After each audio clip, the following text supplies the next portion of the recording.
Welcome back to my YouTube channel. I am your host cum दोस्त चेष्टा कपूर। तो friends, आज इस वीडियो में हम कंप्लीट करने वाले हैं हमारा माइक्रो इकोनॉमिक्स क्लास 11th का चैप्टर नंबर 9 जो है concept of revenue. So let's start our today's topic. तो आज का हमारा टॉपिक क्या है? फर्म्स रेवेन्यू कर्व और demand curve in different market situations, degree of elasticity of demand. Friends, इससे पहले वाले पार्ट्स में जो इस चैप्टर के पार्ट्स हैं उसमें हमने पढ़ा है अलग अलग से revenue curve under perfect competition, under monopoly and under monopolistic competition. तो ये उसका एक समराइज्ड फॉर्म है। इसमें हम देखिए इन तीनों के रेवेन्यू कर्व्स को एक ही ग्राफ के थ्रू समझेंगे। तो फ्रेंड्स, इसमें देखिए हमें सबसे पहले पता है ग्राफ कैसे बनाता है। यहाँ पे एक्स एक्सिस, यहाँ वाई एक्सिस, ये है हमारा ओरिजिन। एक्स एक्सिस पे हम आउटपुट्स को रिप्रेजेंट करते हैं और वाई एक्सिस पे हम प्राइस यानी कि यहाँ पे रेवेन्यू को रिप्रेजेंट करेंगे। फ्रेंड्स, हमें पता है कि परफेक्ट कंपटीशन का demand curve and revenue curve दोनों ही क्या होते हैं? परफेक्टली इलास्टिक होते हैं, पैरेलल होते हैं एक्स एक्सिस के।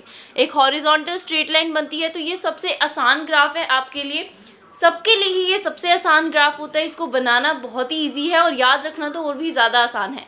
परफेक्टली इलास्टिक ग्राफ होता है इसका, डिमांड परफेक्टली इलास्टिक होती है, तो ये एक हॉरिजॉन्टल स्ट्रेट लाइन बनती है पैरेलल टू एक्स एक्सिस। और इसका मतलब क्या होता है कि आप एक प्रिवेलिंग प्राइस पे, एक जो मार्केट प्राइस यहाँ पे डिसाइड हुआ है उस पे आप कितनी भी क्वांटिटी, देखिए चाहे आप इतनी क्वांटिटी बेच लीजिए चाहे आप यहाँ पे क्वांटिटी बेच लीजिए, लेकिन आपका जो प्राइस होगा वो हमेशा कांस्टेंट रहेगा।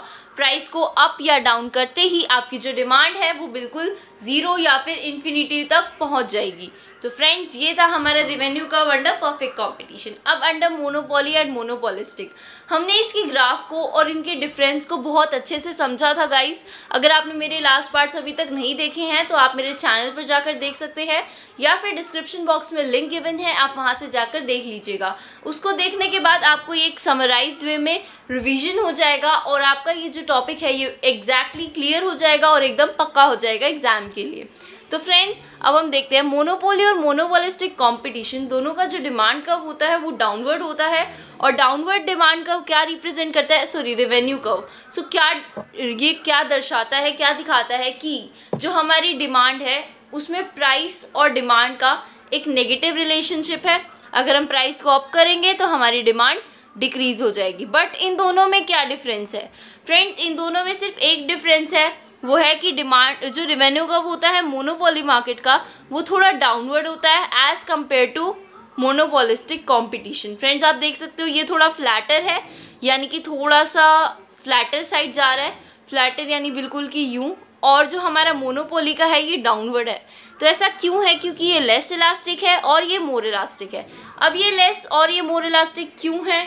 क्योंकि मोनोपोलिस्टिक कंपटीशन में क्लोज सब्स्टिट्यूट्स अवेलेबल होते हैं और मोनोपोली के अंदर प्रोडक्ट्स के क्लोज सब्स्टिट्यूट्स क्या कोई भी सब्स्टिट्यूट अवेलेबल नहीं होता है। हमें आपको याद होगा मोनोपोली कौन सी मार्केट होती है? जहाँ पे एक सिंगल सेलर होता है।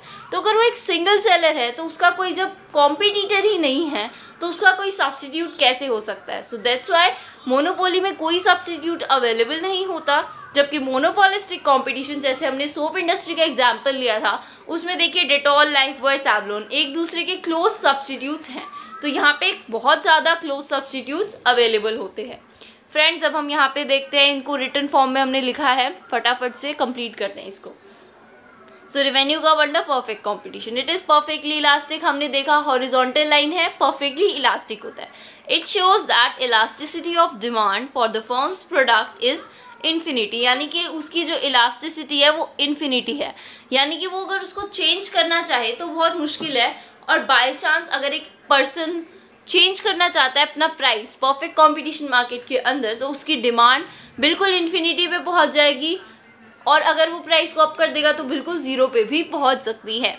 तो फ्रेंड्स, आगे है revenue curve under monopoly. So it shows low elasticity of demand.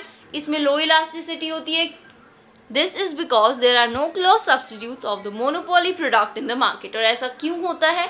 क्योंकि इस मार्केट के अंदर सब्स्टिट्यूट्स अवेलेबल नहीं होते हैं। Next, monopolistic competition. So it shows high elasticity of demand, not perfect but high elasticity. Friends, जो कर्व जितना ज़्यादा फ्लैटर होता है, फ्लैटर यानी कि जैसे हमने देखा परफेक्ट कंपटीशन का तो बिल्कुल फ्लैट है, तो जो इस शेप में जाएगा, देखिए जो ज़्यादा फ्लैटर होगा। अब अगर एक कर्व यहाँ पे बनता या थोड़ा सा और इस शेप का होता तो वो ज़्यादा इलास्टिक होगा as compare to this curve, क्योंकि कि वो ज़्यादा फ्लैटर है। तो जो कर्व जितना ज़्यादा फ्लैटर होता है वो उतना ही ज़्यादा इलास्टिसिटी को रिप्रेजेंट करता है, हाई इलास्टिसिटी को शो करता है।